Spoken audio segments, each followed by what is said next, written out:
Class 9th के बच्चों, आज हम लोग इस वीडियो में सिर्फ त्रिभुज के सर्वांग समता से संबंधित पढ़ेंगे।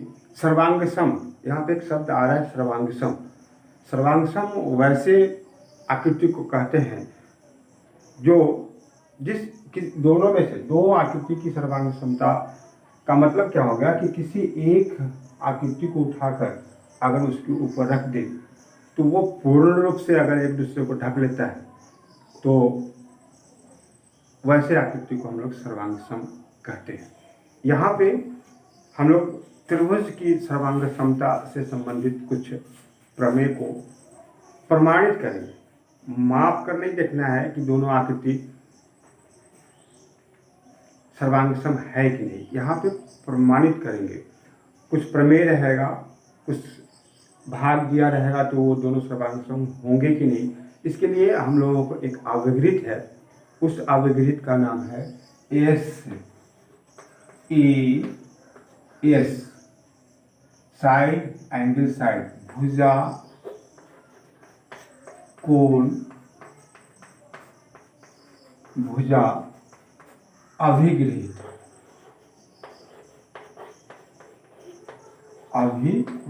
ये अभिगृहित होगा। भुजा कोण भुजा अभिगृहित होगा। वह कहता है दो त्रिभुज सर्वांग सम होते हैं। दो त्रिभुज सर्वांग सम होंगे यदि और केवल यदि एक त्रिभुज की दो भुजाएं और उसके अंतर्गत कोण दूसरे त्रिभुज की तदनुरूपी दो भुजाएं और उनके अंतर्गत कोण के बराबर हो। उनके अंतर्गत कोण के बराबर हो। यहाँ क्या कर रहा है फिर देख लें। दो त्रिभुज सर्वांग सम होंगे यदि और केवल यदि एक त्रिभुज की दो भुजाएं, देखिए ये दो भुजा हो गया, एक त्रिभुज की दो भुजाएं और उसके अंतर्गत कोण, जैसे यहाँ पे ये त्रिभुज हो गया ABC और ये त्रिभुज हो गया DEF। अगर AB, ये देखें AB बराबर DE, ये दिया हुआ है, फिर BC बराबर EF, BC बराबर EF, ये भी दिया हुआ है। तो इसके अंदर का कोण होना, इसके अंदर का कोण होना चाहिए, तब यहाँ पे ये अवगृहित लागू होगा। कोण B बराबर कोण E। अगर ऐसा है तब त्रिभुज ABC सर्वांग सम त्रिभुज DEF होगा। और इसको हम लोग सिंबॉलिक रूप में लिखेंगे। त्रिभुज ABC सर्वांग सम त्रिभुज DEF, ये सर्वांग समता का चिन्ह होता है। यहाँ गणित में हर चीज सिंबल के रूप में दिया जाता है, तो यहाँ सर्वांग सम लिखने का जो ये सिस्टम है इसको देखना पड़ेगा। दो बराबर का चिन्ह लेंगे और ऊपर एक टेढ़ा ऐसा करेंगे तो ये सर्वांग सम हो गया। तो इस जहाँ भी ये नियम त्रिभुज में देख लेंगे उसको हम लोग सर्वांग सम त्रिभुज बोल देंगे, समझ जाएंगे कि ये दोनों त्रिभुज सर्वांग सम है। अब इस पर आधारित आपको एक प्रमेय होगा, वह है कोण भुजा कोण प्रमेय। कोण भुजा ये दिया हुआ है क्या, SAS, दो भुजा और उसके अंतर्गत कोण। और यहाँ पे अब आपके पास ये अभिगृत है, ये मानी हुई बात है। इसी की सहायता से हम लोग त्रिभुज, दो त्रिभुजों के अन्य प्रमेय को दो त्रिभुजों पर लागू करके सिद्ध करेंगे। यहाँ पे कह रहा है कोण भुजा कोण ASE, एंगल साइड एंगल, ये आपका प्रमेय हो गया। ये कहता क्या है, यदि एक त्रिभुज के दो कोण और उनकी अंतरित भुजा, अब ध्यान देंगे, यदि किसी त्रिभुज के दो कोण और उनकी अंतरित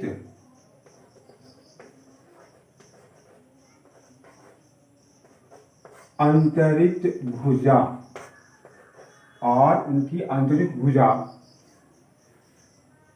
तदनुरूपी दूसरे त्रिभुज, यदि किसी त्रिभुज के दो कोण और यहाँ पे दे दे और उनकी अंतरित भुजा दूसरे त्रिभुज के दो भुजा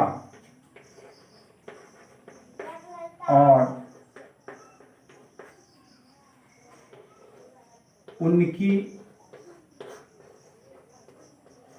अंतरित दो कोण, यहाँ पे कोण होगा, दो कोण और उनकी अंतरित भुजा के बराबर हो तो दोनों त्रिभुज सर्वांग सम होंगे। सर्वांग सम होंगे। क्या कहता है, यदि किसी त्रिभुज के दो कोण और उनकी अंतरित भुजा दूसरे त्रिभुज के दो कोण और उनकी अंतरित भुजा के बराबर हो तो दोनों त्रिभुज सर्वांग सम होंगे। मतलब इसको क्या चीज होना चाहिए, यहाँ पे ABC, DEF, ABC और DEF ये दो त्रिभुज हो गया।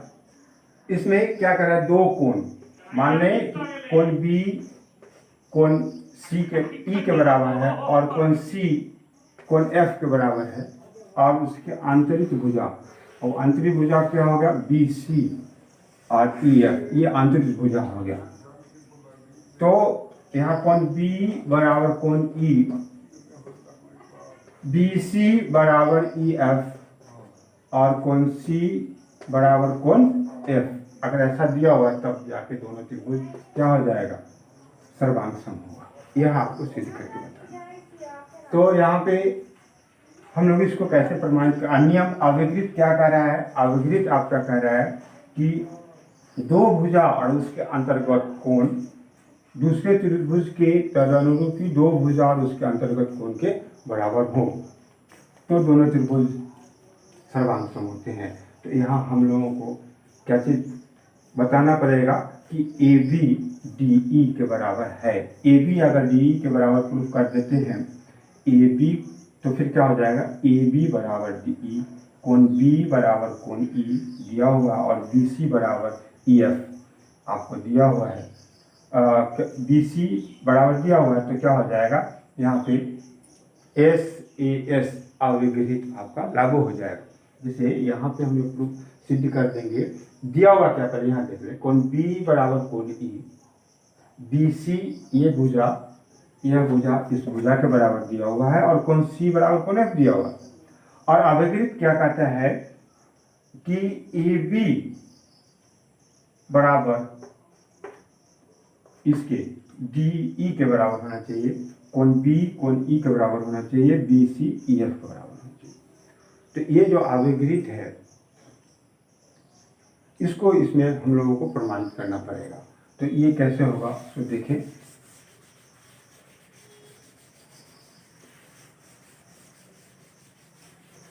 इसके लिए फिगर बनाएंगे। ए बी सी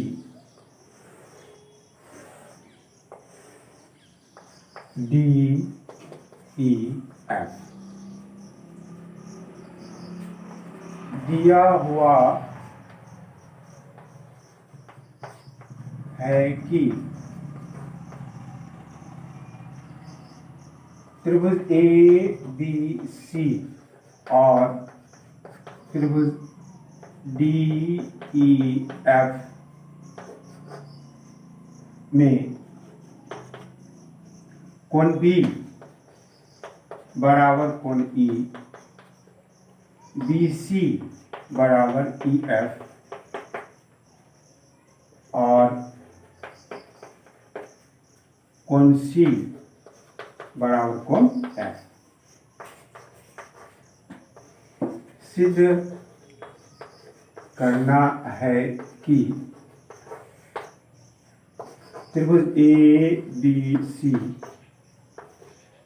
सर्वांगसम त्रिभुज डी ई एफ, ये दोनों त्रिभुज को हम लोगों को सर्वांगसम करना है। इसको सर्वांगसम करने के लिए हम लोगों को ये जो अविगृहित है एस ए एस, इसको प्रूव करना होगा।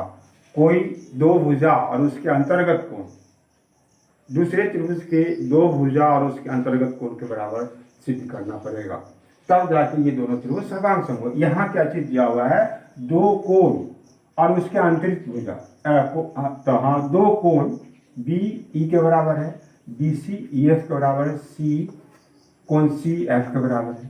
तो यहाँ पे हम लोगों को कैसे सिद्ध करके बताना होगा कि ए बी डी ई के बराबर है, कोण बी एफ के ई के बराबर तो दिया ही हुआ है, बी सी ई एफ के बराबर तो दिया ही हुआ है। तो वहाँ पे क्या चीज लागू हो जाएगा, एस ए एस सर्वांगसमता अविगृहित से त्रिभुज ए बी सी सर्वांगसम त्रिभुज डी ई एफ। इसको हम लोगों को प्रमाणित करने के लिए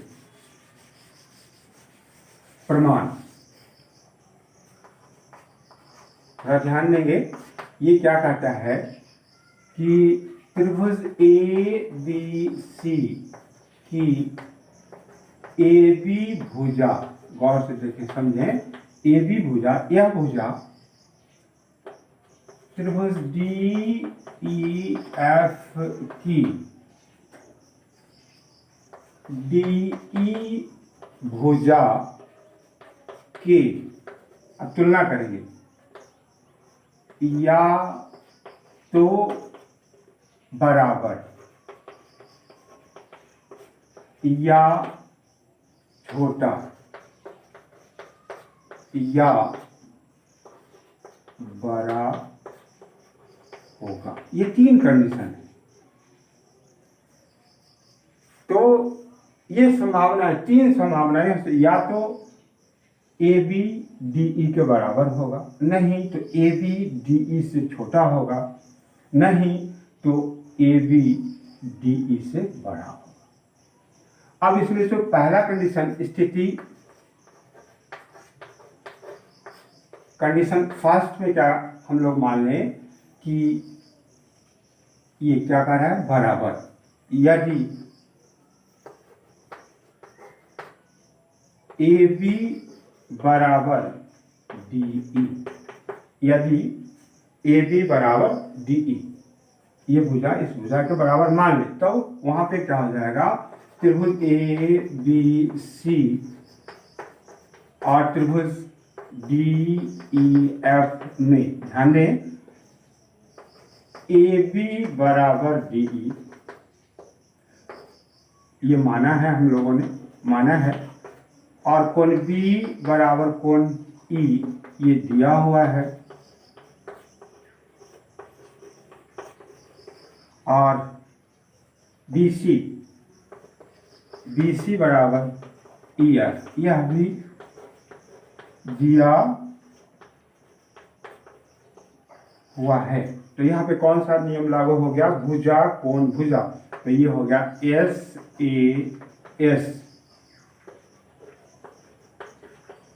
अभिगृहित से त्रिभुज ABC सर्वांगसम त्रिभुज DEF, त्रिभुज DEF।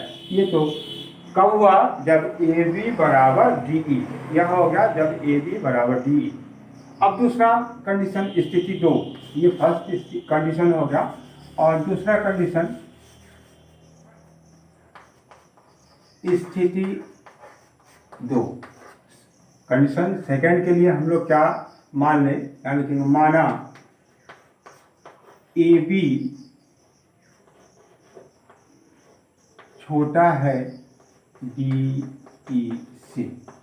अब हम लोग क्या मान लें? छोटा है। मान लिया कि AB छोटा है। अगर इसके बराबर नहीं है तो क्या होगा? छोटा होगा। अगर छोटा भी नहीं हुआ तो क्या होगा? बड़ा होगा। इस तीनों कंडीशन में हम लोग सर्वांग समता को जांचेंगे। तो यहाँ ध्यान से देखिए,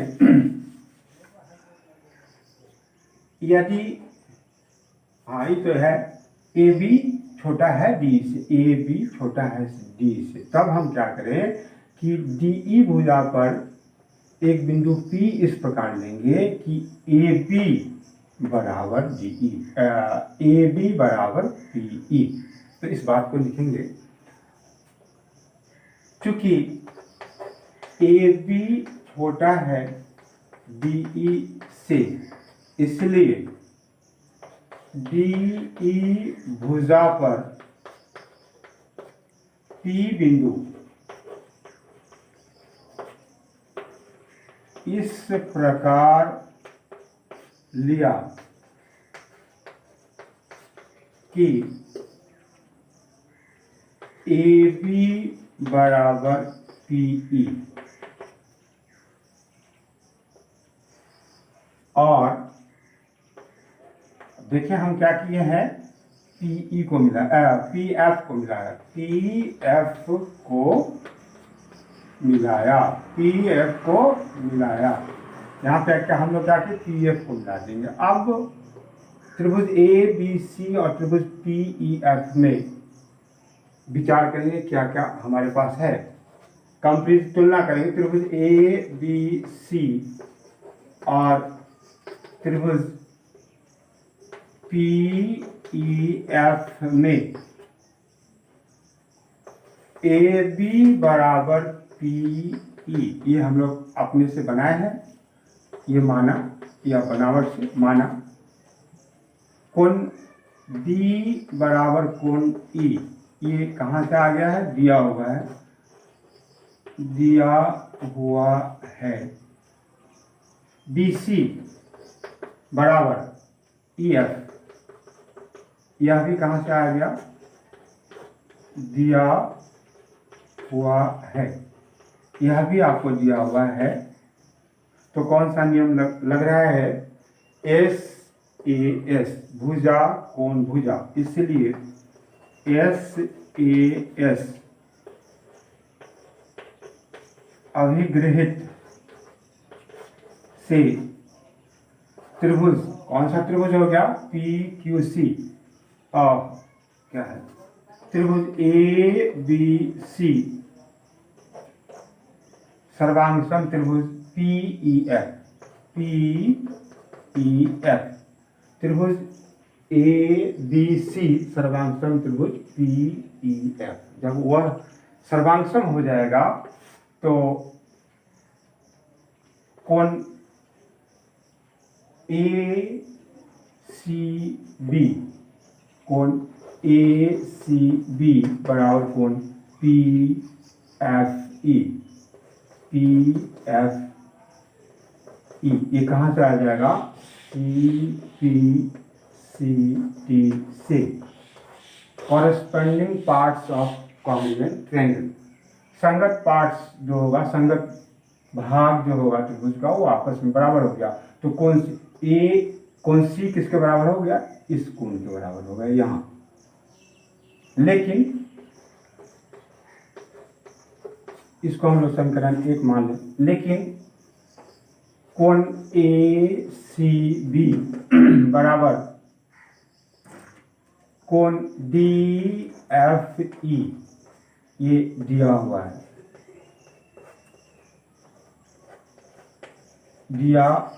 है, इसको हम लोग 2 मान लें। अब 1 और 2 को तुलना करेंगे तो उसका LHS जो भाग दिखाई दे रहा है वो आपस में बराबर है, तो वो क्या होगा? वो दोनों हट जाएगा और ये दोनों बराबर के रूप में लिखा जाएगा। इसलिए समीकरण 1 और 2 से कोण PFE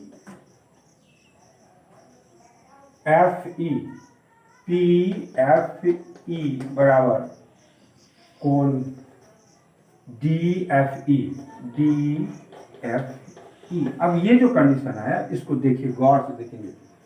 PFE यह कोण किसके बराबर कह रहा है? DFE इसके बराबर कह रहा है। क्या यह संभव है? देखिए वहां ध्यान से देखिए, यह तभी संभव है जब PF रेखा DF रेखा के संपाती हो। ये तो आ गया। तो यह अगर हम उसको छोटा मान लिए हैं, AB को DE से छोटा मान लिए हैं, तो वैसी स्थिति में हमारे पास क्या आ रहा है? यह कोण इस कोण के बराबर आ रहा है, जो संभव नहीं। इसके लिए यह तभी संभव, यह यहाँ लिखेंगे, यह तभी संभव है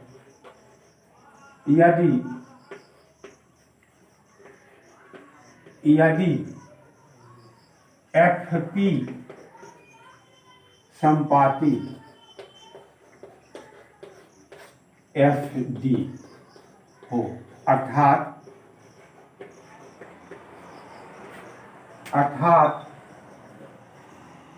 P बिंदु D के संपाती हो, P बिंदु D के संपाती हो। इसलिए AB बराबर DE। यहाँ पे यह तभी होगा, PD के संपाती कब होगा? जब AB DE के बराबर होगा। तो यहाँ पे क्या हो गया? AB DE के बराबर हो गया। इसलिए त्रिभुज ABC सर्वांग समत्रिभुज DEF। अब एक और कंडीशन आपके पास बच रहा है, वो क्या है? स्थिति तीसरा, वह कह रहा है कि AB बड़ा है DE से, AB बड़ा है DE से। तो यहाँ इसको भी उसी प्रकार से, जैसे ये बड़ा होगा तो हम लोग क्या करें? AB बड़ा होगा तो ऊपर की तरफ हम इसको बढ़ा के काटेंगे और उसी तर्क का उपयोग करेंगे जो हम लोग सेकंड में किए हैं। तो यहाँ लिखेंगे, स्थिति 2 के अनुसार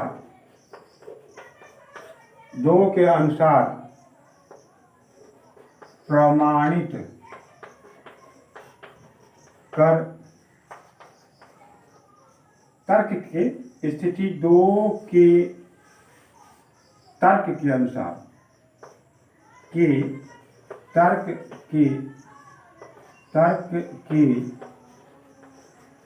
अनुसार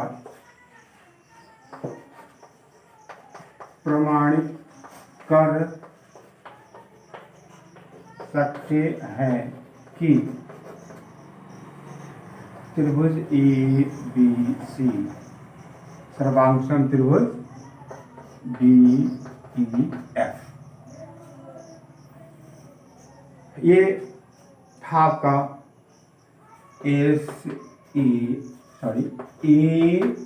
एस ए, ये प्रमेय था। एक छोटा सा उपप्रमेय है, उसको भी हम लोग देख लेंगे, तो वो आगे काम आएगा।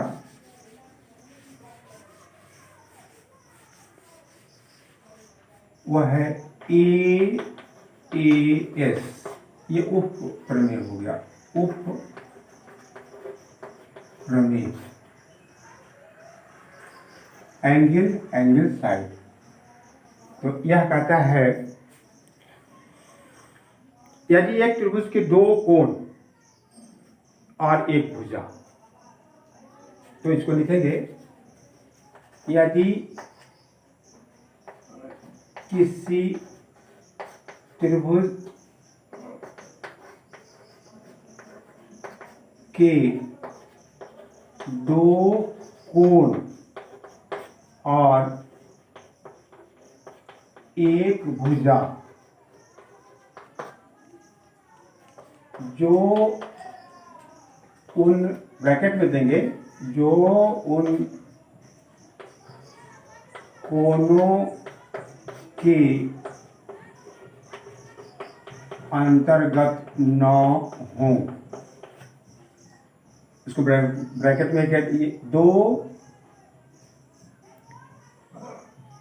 दो त्रिभुज, यहां पे क्या लिखा गया, किसी दो त्रिभुज, तो ऐसा लिखिए किसी त्रिभुज के दो कोण और एक भुजा जो उन कोणों के अंतर्गत न हो, दूसरे त्रिभुज के दो कोण और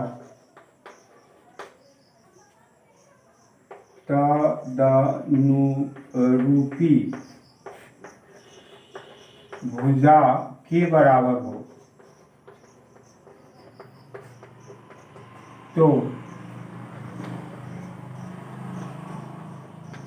दोनों त्रिभुज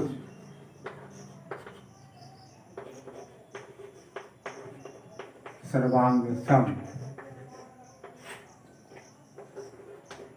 होंगे। इसको पढ़ के देख ले।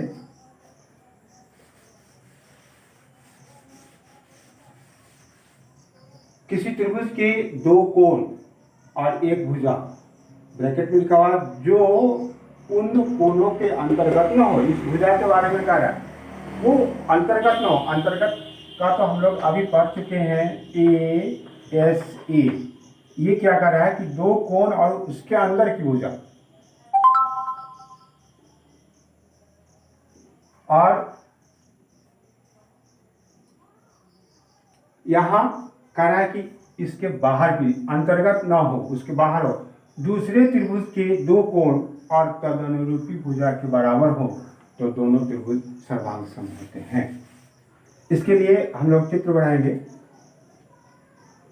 तो ये छोटा है, इसको देखेंगे, समझ जाएंगे। ए बी सी और त्रिभुज डी ई एफ।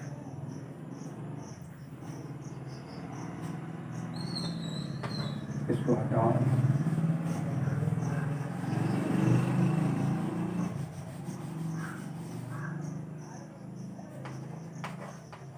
दिया हुआ है कि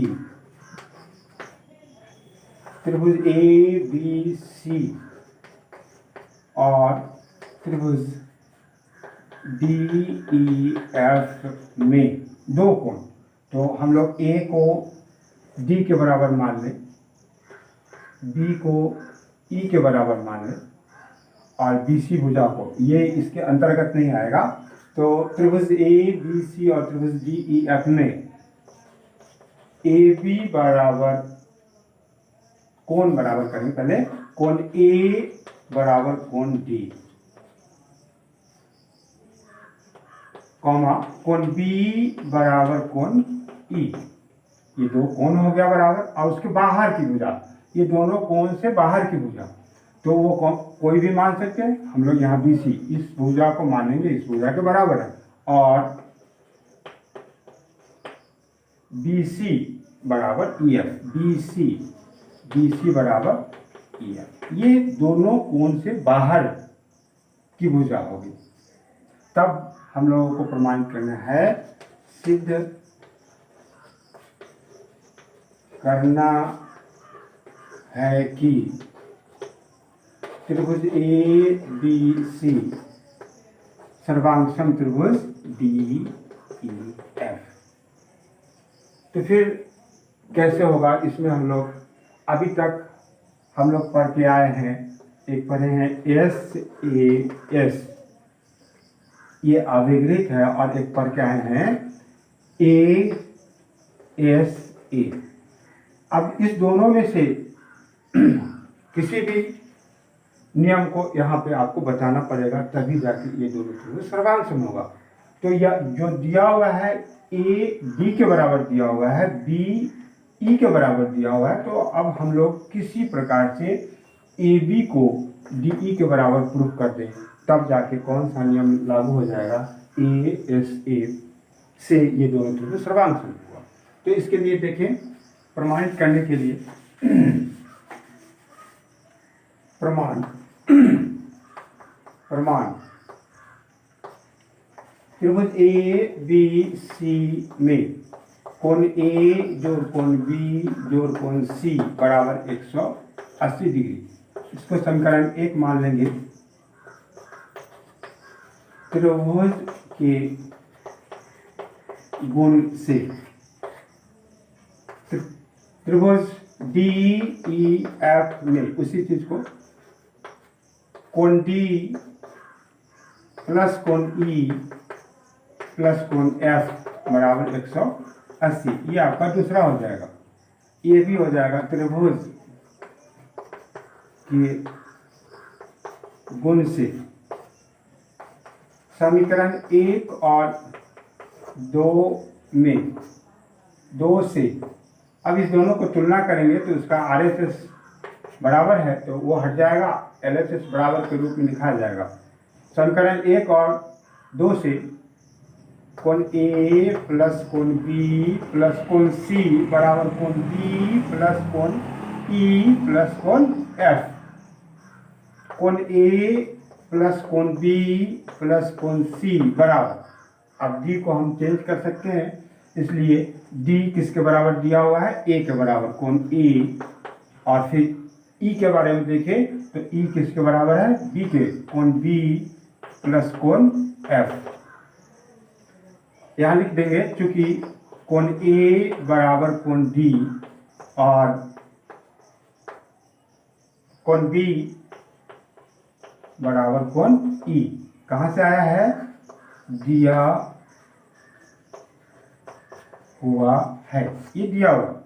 अब यहाँ ए से ए कट जाएगा, बी से बी कट जाएगा, क्या बचेगा, कोण सी बराबर कोण एफ, कोण सी बराबर कोण एफ।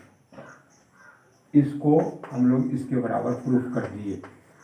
तो ध्यान से देखें, अब हम लोग कौन से नियम को लागू करेंगे, त्रिभुज ए बी सी और त्रिभुज डी ई एफ में कोण बी बराबर कोण ई, ये दिया हुआ है,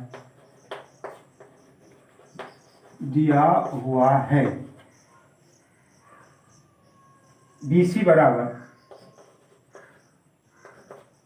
ई एफ, ये भी दिया हुआ है, ये दोनों कोण दिया हुआ है, ए डी के बराबर बी ई के बराबर, और बी सी बाहरी भुजा, दोनों कोण से बाहर की भुजा, ये भी बराबर दिया हुआ है, बी सी बराबर ई एफ, यह भी आपका कहाँ हो गया, दिया हुआ है। और इसको मान लें 1, और कोण सी बराबर कोण एफ समीकरण 1 से, इसलिए कौन सा नियम लागू हो जाएगा, कोण भुजा कोण, एंगल साइड एंगल, सर्वांग समता, प्रमेय से त्रिभुज ए बी सी सर्वांग सम त्रिभुज DEF, ये आपका प्रूव हो गया। आज के क्लास में इतना ही होगा और नेक्स्ट में हम लोग पढ़ेंगे कुछ समझवाओं त्रिभुज से संबंधित प्रश्न है, उसका विलोम है, फिर SSS, फिर RSS। इतना प्रमेय हम लोगों को पढ़ना है जो आगे की क्लास में हम आपको बताएंगे। ठीक।